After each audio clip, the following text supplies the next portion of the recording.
Dominance and variations, और इसमें हमने Mendel's laws, monohybrid, dihybrid cross complete कर लिया, तीनों लॉज ऑफ मेंडल डिस्कस कर लिए, law of dominance, law of segregation and independent, law of independent assortment. फिर हमने रेशियोज के लिए मैंने आपको फॉर्मूला बताया, ट्रिक बताई कि जिससे आप फाइंड आउट कर सकते हो mono, di and tri hybrid crosses में फिनोटिपिक एंड जीनोटिपिक रेशियोज को। आज मैं मेंडल्स लॉ से थोड़ा अलग आपको करवाऊंगी कि डिफरेंस आगे चल के एक्सपेरिमेंट में मेंडल के बाद हमने क्या कुछ नोटिस किया। मैंने आपको test cross, back cross, reciprocal cross भी करवा दिए थे। अभी मैं आपको करवा रही हूँ exceptions of the Mendel's law या variations from the Mendel's laws.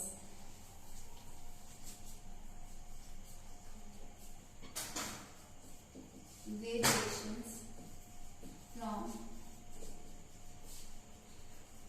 Mendel's laws।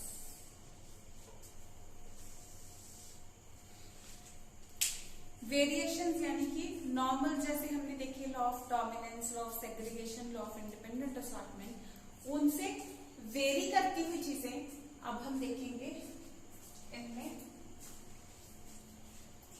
सबसे पहले वेरिएशन में हम लोग कर रहे हैं topic incomplete dominance. Incomplete dominance, जी हाँ बिल्कुल। पहले हमने बात की थी लॉ ऑफ डोमिनेंस। हमेशा ऐसा होता है कि एक एलील डोमिनेंट होता है और दूसरा रिसेसिव होता है। जो डोमिनेंट होता है वो रिसेसिव की प्रेजेंस में भी अपने आप को एक्सप्रेस कर देता है और रिसेसिव एक्सप्रेस नहीं कर पाता। तो ये इनकम्प्लीट डोमिनेंस क्या हुआ? जैसे हमने एक्सपेरिमेंट्स उसमें किए टॉल विद ड्वार्फ या round with wrinkled, yellow with green, ये सभी एक्सपेरिमेंट्स में हमने देखा कि एक ही पर्टिकुलर कैरेक्टर शो हो रहा था F1 में, लेकिन कुछ पर्टिकुलर स्पीशीज में ऐसा नहीं होता है। अगर हम बहुत कॉम्प्लेक्स जा करके देखें तो ह्यूमंस के केस में देख लो, ये तो नहीं है ना कि बिल्कुल दो कंट्रास्टिंग कैरेक्टर्स हैं हमें, कि या तो बिल्कुल ही डार्क होगा या बिल्कुल फेयर होगा, बीच के कलर प्रेजेंट है, या बिल्कुल शॉर्ट या बिल्कुल टॉल, बीच की भी तो हाइट्स प्रेजेंट है। तो ये कैरेक्टर्स ह्यूमंस के केस में जो मैं यहाँ पे केस ले रही हूँ उससे काफी डिफरेंट है। ह्यूमंस का भी मैं आपको बताऊंगी कि किस वे से स्किन कलर आता है और, लेकिन वो भी मैं थोड़ा बहुत आइडिया उसका दूंगी आपको। लेकिन यहाँ पे जिस केस की हम बात कर रहे हैं फिलहाल हम प्लांट्स को लेकर के ही डिस्कस करेंगे और एक एनिमल की एग्जांपल लेंगे। तो यहाँ पे हम एग्जांपल लेते हैं मिराबिलिस जलापा की। प्लांट का नाम है मिराबिलिस जलापा और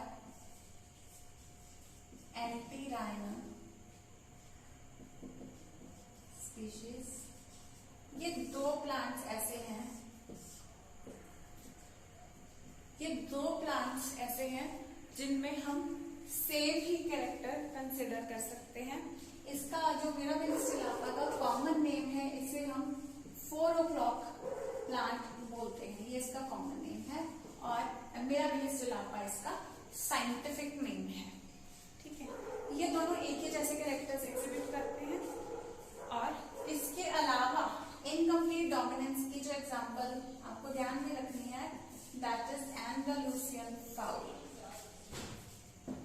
एंडालूसियन फाउल, ये एनिमल्स में आ गई एग्जांपल। ठीक है बच्चे, और पहली दो एग्जांपल्स जो हैं वो प्लांट्स के केस में आ गई। तो हम मिराबिलिस जलापा का एक्सपेरिमेंट पहले करके देखते हैं, इसमें क्या होता है। इसके फ्लावर कलर का देखें तो बच्चे रेड कलर को अगर हम डोमिनेंट कंसिडर कर लें इसमें, तो कैपिटल आर रेड फ्लावर है एक तरफ, दूसरी तरफ है व्हाइट फ्लावर। इसमें ये मेनली दो तरह के फ्लावर्स हमें देखने को मिलते हैं, रेड एंड व्हाइट।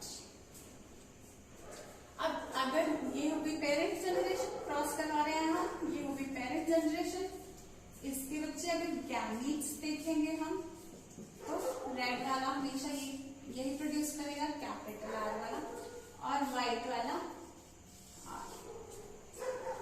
अब जब मेटिंग होगी इनकी तो F1 जनरेशन में हेट्रोजाइगस आ रहा है, ठीक है, दिस इज F1 जनरेशन।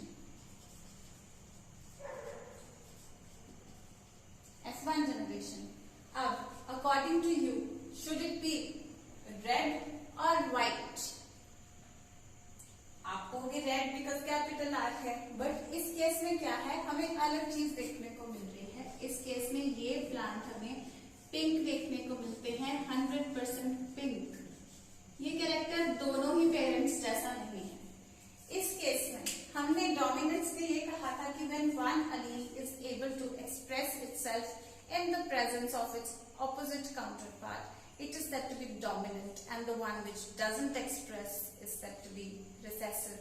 लेकिन यहाँ पे क्या है, दोनों अपना कैरेक्टर शो कर रहे हैं, क्योंकि रेड एंड व्हाइट को वैसे भी मिक्स करके इन दोनों कलर्स को आप देखोगे तो आपके पास पिंक कलर आता है। तो इस केस में क्या है, दोनों अपने आप को थोड़ा थोड़ा एक्सप्रेस कर रहे हैं, लेकिन कोई भी पूरी तरह से डोमिनेंट नहीं है ना, कोई भी पूरी तरह से डोमिनेंट नहीं। रेड कलर बिल्कुल भी दिखाई नहीं दे रहा, ना व्हाइट कलर का कोई पैच तक दिखाई नहीं दे रहा, बिल्कुल भी एक्सप्रेस नहीं हो रहा। रेड कलर का एक डॉट भी फ्लावर के ऊपर नहीं दिख रहा, व्हाइट कलर का एक डॉट भी दिखाई नहीं दे रहा। यूनिफॉर्मली जो फ्लावर है वो पिंक आ जाता है। अगर हम किसी भी एक पेरेंट को रेड और किसी भी एक पेरेंट को व्हाइट वाला फ्लावर लेके चलते हैं, सपोज करो इसके एंथर्स और इसका स्टिग्मा ले लिया, या ऑपोजिट इसको मेल या इसको फीमेल कंसिडर कर ले, कैसे भी केस में जो प्रोजेनी आते हैं वो हमारे पास 100% पिंक आते हैं इन F1 जनरेशन। अब इसी की अगर हम करवाएंगे सेल्फिंग, तो ये तो हमें पता है कि दो तरह के गैमीट्स प्रोड्यूस करेगा, capital R and small R. तो इसकी अगर हम सेल्फिंग कराएंगे, capital R and small are,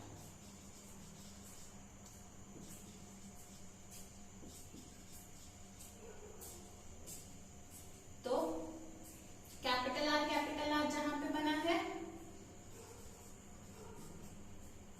red, heterozygous वाला फिर से पिंक ही होगा, और ये दोनों स्मॉल आर जहां पे हैं ये व्हाइट। तो इस केस में जैसे हमने मोनोहाइब्रिड क्रॉस में देखा था, वहां पे रेशो, फिनोटिपिक रेशो जो था वो था 3:1। अगर ये आइडियल केस होता तो यहाँ पे रेड:व्हाइट का पहले 100% रेड आते, और फिर F2 जनरेशन में रेड:व्हाइट का फिनोटिपिक रेशो जो है वो होता 3:1, और जीनोटिपिक रेशो होता 1:2:1। लेकिन इस केस में ऐसा नहीं है। इस केस में F1 जनरेशन 100% पिंक फ्लावर्स आ रहे हैं, और F2 जनरेशन में जो है बच्चे वो फिनोटिपिक रेशो, यानी कि जो फीचर्स एक्सप्रेस हो रहे हैं, phenotypic ratio is equal to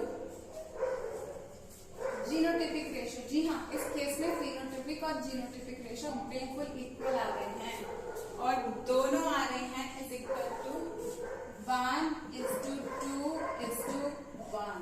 कैसे? यहाँ पे रेड:पिंक:व्हाइट का रेशो ध्यान से देखेंगे बच्चे।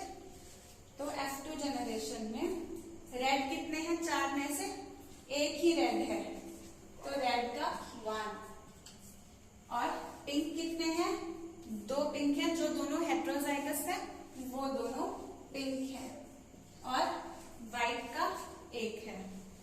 तो इस केस में हम इस रेशो को ऐसे ही लिख सकते हैं, या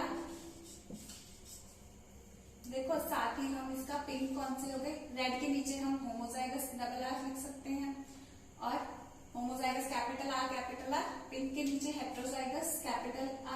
स्मॉल आर, व्हाइट के नीचे हम लोग स्मॉल आर, और हमें पता है all the red are homozygous capital R 1 2 1। तो इस केस में हमें ये बड़ा ही अच्छा रेशियो देखने को मिलता है F2 जनरेशन में, where phenotypic ratio is equal to genotypic ratio is red is to pink is to white is equal to capital R is to capital R is to small r, or we can say homozygous capital R, heterozygous R and homozygous small r। ठीक है, homozygous red और heterozygous तो pink है ना, तो character ही अलग आ रहा है। इस केस में हम लोग इसको इनकम्प्लीट डोमिनेंस, ना कैपिटल आर अपना पूरी तरह से एक्सप्रेस कर पा रहा है फीचर, ना व्हाइट वाला, दोनों ही बिल्कुल भी अपना ऐसे नहीं है फीचर एक्सप्रेस कर पा रहे हैं, लेकिन दोनों थोड़ा थोड़ा कर भी रहे हैं, लेकिन कोई भी पूरी तरह से दूसरे के ऊपर डोमिनेंस जो है वो नहीं हो पा रहा है। दोनों एक बराबर कर पा रहे हैं, बराबर मिक्सिंग करके, और मिक्सिंग हो जा रही है इनके कैरेक्टर की यहाँ पे। लेकिन जब यहाँ पे मिक्सिंग हो रही है, यहाँ पे हम लोग देखते हैं F1 जनरेशन में हमें लगता है कि अरे ये तो मिक्स हो गए, क्या ब्लेंडिंग वाला जो हमने देखा था उधर,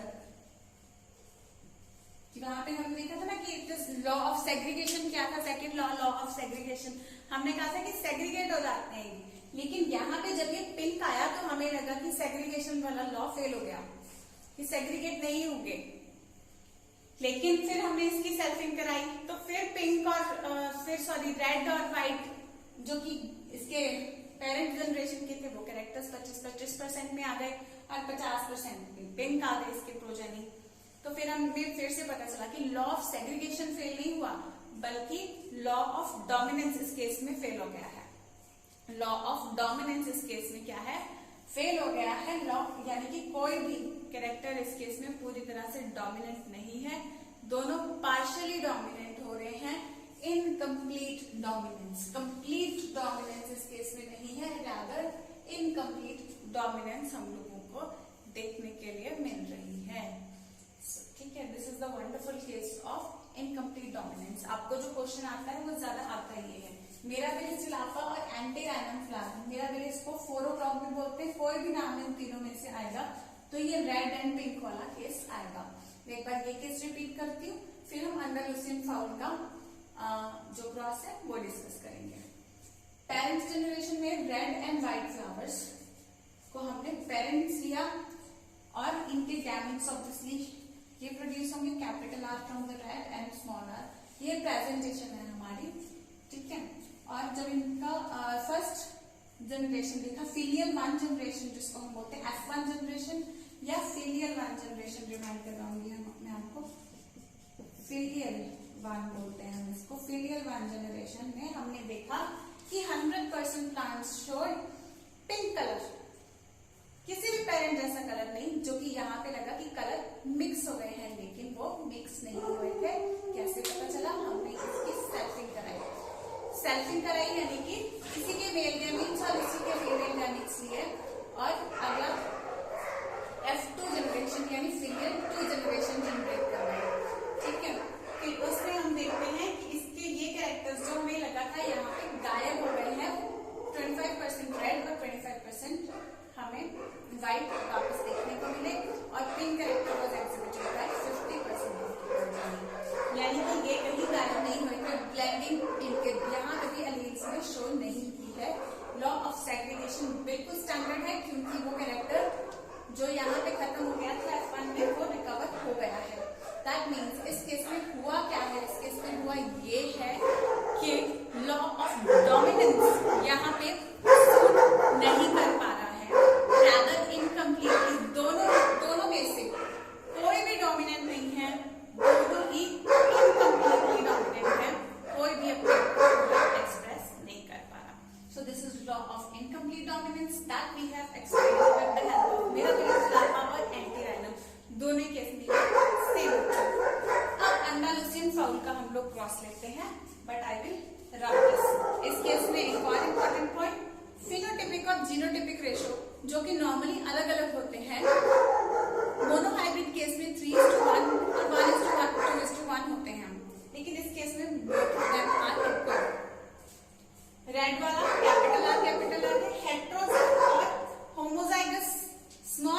व्हाइट। लेकिन हेट्रोजाइगस कंडीशन में दोनों का ब्लेंडिंग हो रहा है, कलर का कलर ब्लेंड हो रहा है, एक्सप्रेशन ब्लेंड हो रहा है। अगर ध्यान देना, अलील्स ब्लेंड नहीं हो रहे, सिर्फ उनका एक्सप्रेशन जो आ रहा है वो ब्लेंड होता दिख रहा है।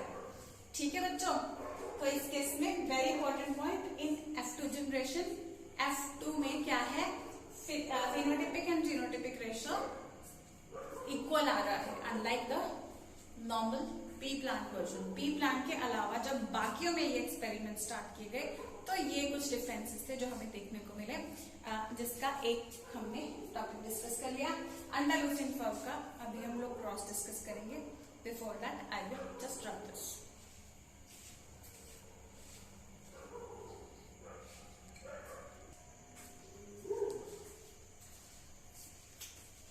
तो बच्चों अभी हम एंडालूसियन फाउल के बारे में डिस्कस कर लेते हैं। तो ये एक वैरायटी होती है, चिकन का एक ब्रीड होता है एक तरीके से, और काफी अच्छी एग्रीन कैपेसिटी भी इसकी होती है। जो एंडालूसियन फाउल है इसमें जो हमें नॉर्मली कलर्स देखने को मिलते हैं,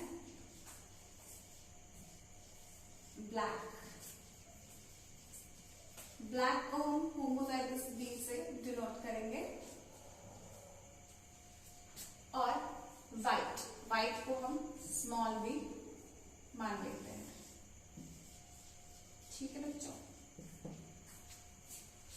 any we can take as male और फीमेल, किसी को भी ले लो। ठीक है, तो ये हो गई पेरेंट जनरेशन। इनके अगर गैमीट्स देखेंगे हम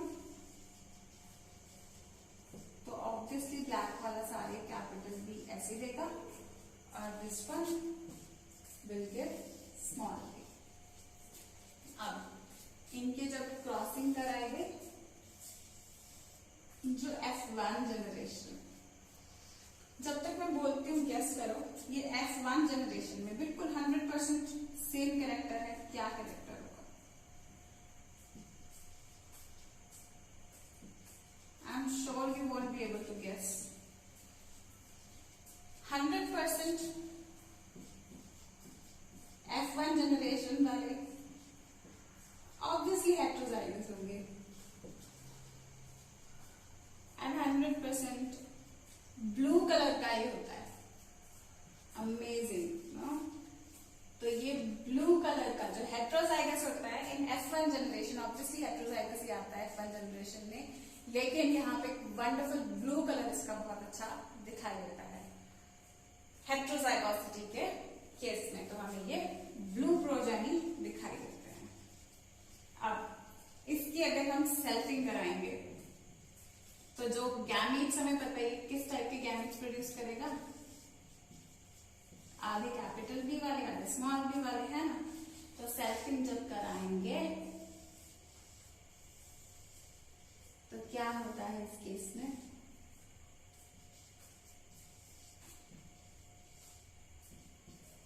दोनों तरफ सेम ही ले लेते हैं, इनकी सेल्फिंग नहीं करा रहे हैं, है ना?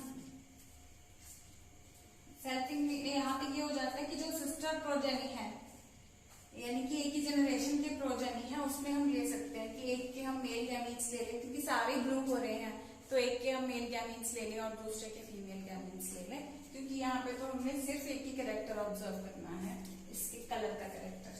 तो इसमें हमें क्या देखने को मिलता है, कैपिटल बी ब्लैक होगा, जहाँ पे ये दोनों मिल जाएंगे, जहाँ पे कैपिटल बी और स्मॉल बी मिल जाएंगे, ये ब्लू होगा, यहाँ पे फिर से कैपिटल बी स्मॉल बी, तो ये भी ब्लू होगा, फिर यहाँ पे स्मॉल बी, ये व्हाइट होगा। तो इस केस में हमें क्या मिलता है, this is F2 generation.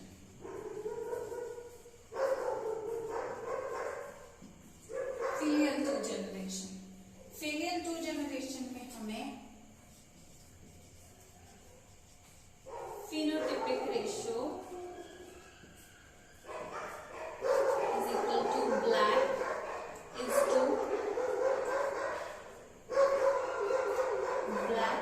to blue is to white is equal to the genotypic ratio.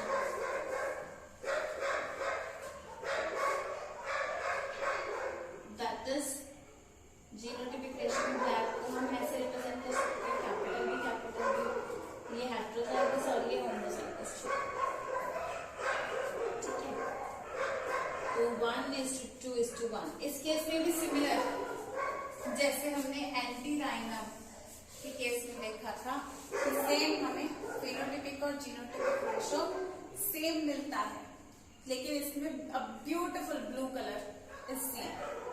So this is the case of incomplete dominance that we saw in two cases in a plant or one meniscus plant.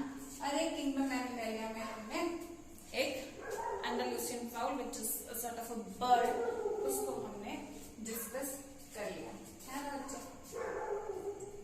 I will still ये ना black show कर रहा है ना white show कर रहा है, तो बीच का कैरेक्टर. यहाँ पे मेरा बेसिलापा में हमने क्या देखा था, रेड व्हाइट gametes,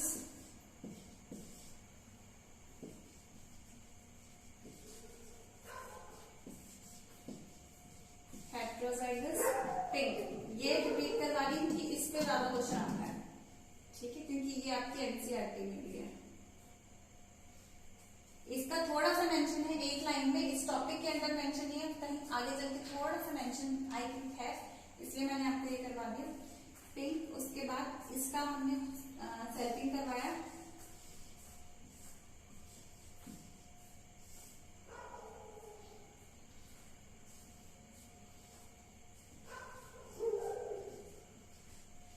रेड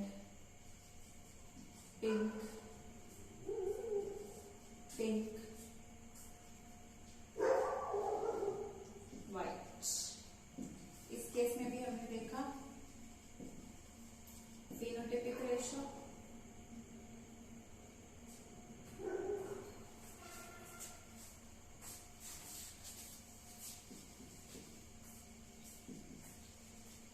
देखो मैं प्रेजेंट कैसे करती हूँ, आप लोग भी ऐसे प्रेजेंट करना. फेनोटाइपिक रेशो, हाँ टेढ़ा मत लिखना मेरी तरह बस.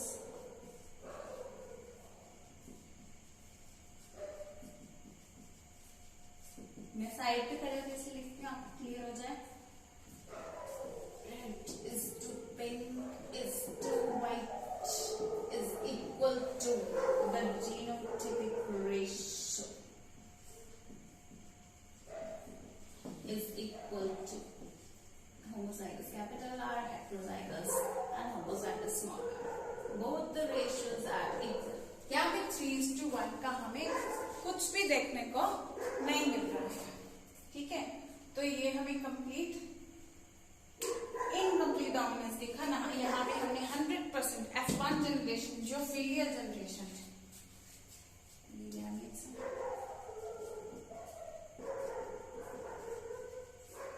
F1 generation, F2 filial 1, filial 2 भी लिख सकते हैं आप लोग. A beautiful things observed, a beautiful thing observed here. None of the characters is completely dominant, rather both contribute equally. कोई भी पूरी तरह से डोमिनेंट नहीं हो पा रहा. एक चीज यहाँ पे बिल्कुल भी रेड और व्हाइट बिल्कुल भी दिखाई नहीं दे रहे, लेकिन अपना एक्सप्रेशन दोनों दे पा रहे हैं, मिक्स्ड दे पा रहे हैं. तो इनकम्प्लीट डोमिनेंस दे पा रहे हैं, तो हम ये नहीं कहेंगे कि दोनों में से कोई भी डोमिनेंट नहीं है. दोनों डोमिनेंट बराबर है, इनकम्प्लीटली डोमिनेंट, कोई भी पूरी तरह हावी नहीं हो पा रहा. क्योंकि पिंक कलर भी अगर ध्यान देंगे तो मिक्स होकर के तो बनता है रेड एंड व्हाइट को, है ना. तो a beautiful pink colour flowers. तो इस वजह से ये जो प्लांट है वो 3 कलर्स हमें प्रॉपर इसके एक ही जनरेशन या एक ही फैमिली जो रेड एंड व्हाइट वाली फैमिली है उसमें हमें ये 3 कलर देखने को मिल जाते हैं. और मेन क्वेश्चन आपको जीनोटाइपिक एंड फिनोटाइपिक रेशियोज का, और इस केस में ब्लू एंडालुसियन फाउल. अब हम जहां पे भी बात करते हैं एक डोमिनेंट कैरेक्टर और एक रिसेसिव कैरेक्टर की, इसका क्या मतलब है. जो डोमिनेंट एलील्स होते हैं बेटा, ये नॉर्मली ये कहाँ से आता है, रिसेसिव कहाँ से आता है, ये क्या चीज होती है. जो डोमिनेंट एलील्स होते हैं एक्चुअली वो नॉर्मली ये नॉर्मल होते हैं, यानी कि ये स्पीशीज में शुरू से एग्जिस्ट करते हैं और इनको हम नॉर्मल कंसिडर कर सकते हैं. लेकिन एक रिसेसिव एलील कहाँ से आता है. रिसेसिव एलील कैसे हो सकता है, कोई भी ये डोमिनेंट एलील के अंदर कोई म्यूटेशन हो जाए या कोई भी तरह का चेंज आ जाए, ये म्यूटेशन इसके जेनेटिक चेंज के कारण, खास तौर पे ये कभी एनवायरमेंटल चेंज के कारण, ये सब हमें देखने को मिल जाते हैं। तो उस केस में म्यूटेशन या चेंज होने के कारण हमारे पास रिसेसिव एलील आ जाता है, ठीक है, जो चेंज बन जाता है। लेकिन अक्सर ही ये म्यूटेशन के बाद हमें जो देखने को मिलता है वो वो किस तरीके से आता है, म्यूटेशन या चेंज के बाद कई बार तो ये जो नया जीन या नया एलील होता है, ठीक है, द न्यू जीन, कई बार ये देखो फीचर कैसे एक्सप्रेस होते हैं, एक तरीके से किस तरह के प्रोटीन वगैरह कुछ बन रहा है उस वजह से। तो कई बार ये जो नया वाला बना है ये भी नॉर्मल ही एंजाइम पे, प्रोटीन जो भी है नॉर्मल एंजाइम ही प्रोड्यूस कर रहा होता है, ठीक है, नॉर्मल एंजाइम प्रोड्यूस कर रहा होता है या नॉर्मल फंक्शन परफॉर्म कर रहा होता है, या सेम एंजाइम प्रोड्यूस करेगा या जो नया एंजाइम ये प्रोड्यूस कर रहा है वो भी सिमिलर फंक्शन परफॉर्म करने वाला होता है।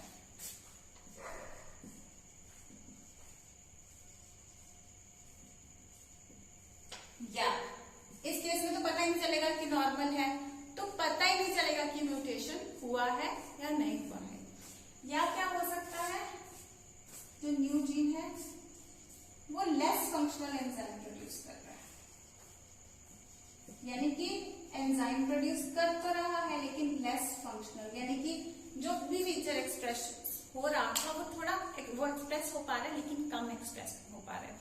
फॉर एग्जाम्पल कोई भी प्रोटीन डाइजेस्टिंग एंजाइम प्रोड्यूस हो रहा था, एक एग्जाम्पल एक कर लेते हैं ना, लेकिन वो थोड़ा कम प्रोड्यूस हो रहा है। कोई enzyme for example pepsin production के लिए कोई एंजाइम था, अब चेंज ऐसा आया है, या तो चेंज आएगा, म्यूटेशन ऐसा होगा कि जो नया चेंज है वो भी पेप्सिन ही प्रोड्यूस कर रहा है, तो कोई दिक्कत वाली बात ही नहीं है। लेकिन चेंज कई बार ऐसा हो जाता है कि हो तो रहा है पेप्सिन प्रोड्यूस लेकिन पहले जितना नहीं हो पा रहा, या कोई ऐसा एंजाइम प्रोड्यूस होना शुरू हो गया जिसका ऑलमोस्ट स्ट्रक्चर पेप्सिन जैसा है लेकिन पेप्सिन जितना स्ट्रॉन्ग फंक्शन नहीं है, so a less functional enzyme is produced. ये मैं आपको जस्ट एग्जांपल देके बता रही हूँ। एंजाइम का मतलब ये नहीं है कि सिर्फ डाइजेस्टिव एंजाइम्स प्रोड्यूस हो रहे होंगे, यहाँ पे हमारे कहने का मतलब है कि कोई भी फीचर जो एक्सप्रेस होता है वो कोई प्रोटीन प्रोडक्शन के अकॉर्डिंग होता है, वो मॉलिक्यूलर बेसिस में आप लोग समझ जाओगे। कुछ बच्चों ने मेरे साथ मॉलिक्यूलर बेसिस कर रखा, वो समझ रहे होंगे कि जो प्रोटीन प्रोड्यूस हो पा रहा है, यहाँ पे पर्टिकुलर जो भी हमारा डीएनए होता है, डीएनए एक सीरीज ऑफ रिएक्शन से एक पर्टिकुलर प्रोटीन प्रोडक्शन कराता है, और जो भी प्रोटीन जैसा भी सीक्वेंस डीएनए के ऊपर होता है उस हिसाब से प्रोटीन प्रोड्यूस होता है और उस हिसाब से ही फीचर एक्सप्रेस होता है। और एंजाइम्स भी एक टाइप ऑफ प्रोटीन्स ही होते हैं, तो यहाँ पे ये जो भी प्रोड्यूस होता है उस हिसाब का फीचर एक्सप्रेस कराता है। तो यहाँ पे यानी कि सेम फीचर एक्सप्रेस करने वाला, जो समझने की बात करोगे तो नॉर्मल फंक्शन या नॉर्मल एंजाइम कह लो कि सेम फंक्शन, यानी कि अगर आपको एंजाइम वर्ड से नहीं समझ आ रहा तो जो चेंज हुआ है एलील यानी कि जो रिसेसिव आया है वो सेम फंक्शन परफॉर्म करता है।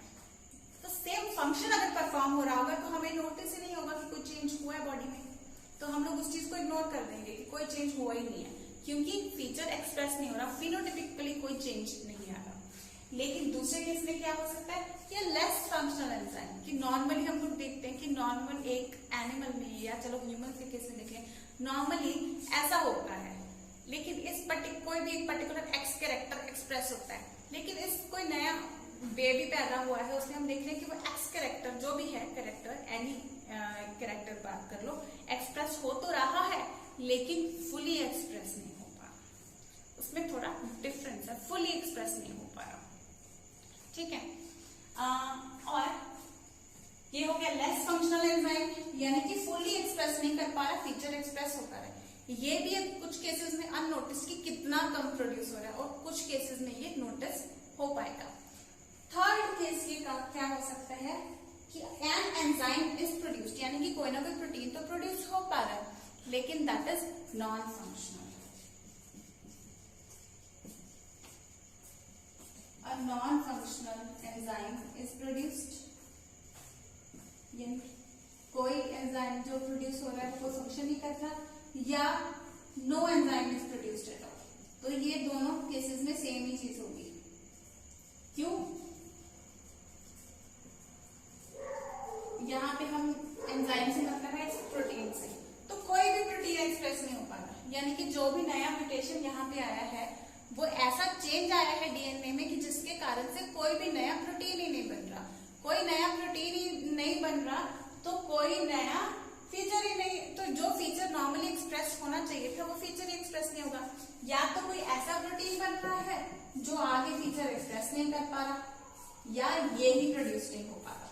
दोनों में कोई भी केस हो सकता है। ये जो मैंने पॉइंट्स बोले हैं ये आप अगर एनसीईआरटी रेफर कर रहे हो तो इनकम्प्लीट डोमिनेंस वाले ही पेज के ऊपर आपके लास्ट में ये सारे पॉइंट्स मेंशन्ड है, पॉइंट वाइज मेंशन्ड है, और इन पे क्वेश्चन बहुत ज्यादा ऑफन आ जाता है और इस वजह से ये पॉइंट्स को समझाना जरूरी था। नो एंजाइम यानी क्या, तो देखो नॉर्मली जो अलील्स हैं उनको, अलील्स हैं या जीन्स हैं उनको हम नॉर्मल मानते हैं, डोमिनेंट होते हैं वो अक्सर ही।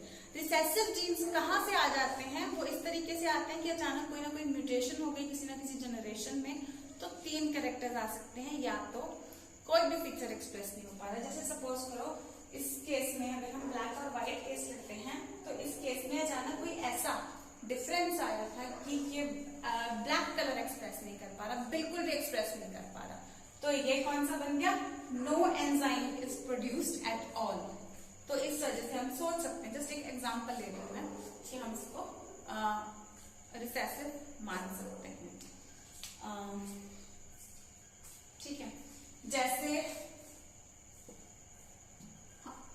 पीक के केस में हम लोग लेते हैं पर्पल कलर के या वॉलेट कलर के फ्लावर्स होते हैं और दूसरी तरफ व्हाइट कलर के फ्लावर्स होते हैं। तो पर्पल कलर व्हाइट वाले में, जो वॉलेट कलर था यहाँ पे, वो व्हाइट वाले फ्लावर्स को हम डोमिनेंट रिसेसिव मानते हैं, तो व्हाइट वाले फ्लावर्स में वो बिल्कुल भी एक्सप्रेस ही नहीं हो पा रहा, तो no enzyme is produced at all की ये एग्जांपल हो सकती है ना। तो लेस फंक्शनल एंजाइम यानी कि लाइटिश कुछ प्रोड्यूस हो रहा हो, एक जस्ट आइडिया देने समझाने के लिए, कुछ प्रोड्यूस हो रहा हो लेकिन कम एक्सटेंट तक। और नॉर्मल यानी कि जो नया चेंज आया है, अगर ये भी वॉलेट शो कर रहा होता तो हमें पता ही ना चलता कि इसमें भी कोई ना कोई म्यूटेशन हुआ है, कोई ना कोई चेंज आया है। तो इस वजह से म्यूटेशन से नए रिसेसिव अलील्स आते हैं, कुछ एक्सप्रेस हो पाते हैं कि हाँ ऐसा कोई चेंज आ गया, बिकॉज उसमें एक लेस फंक्शनल एंजाइम प्रोड्यूस होता है, या कोई एंजाइम नहीं प्रोड्यूस होता, या नॉन फंक्शनल एंजाइम प्रोड्यूस होता है। वो कब दिख नहीं पाते हैं? जब वो सेम टाइप का ही एंजाइम या सेम तरह का ही फंक्शन करने वाला एंजाइम या सेम तरह का ही फंक्शन करवाने वाला, सेम तरह का ही फीचर एक्सप्रेस कराने वाला प्रोटीन प्रोड्यूस कर देते हैं, तब हमें उनका पता ही नहीं चलता। तो ये पॉइंट्स हैं जो इनकम्प्लीट डोमिनेंस के अंदर है। मेन यहाँ पे आपको इनकम्प्लीट डोमिनेंस, आज के टॉपिक पे आपको लर्न क्या क्या करना है इनकम्प्लीट डोमिनेंस का।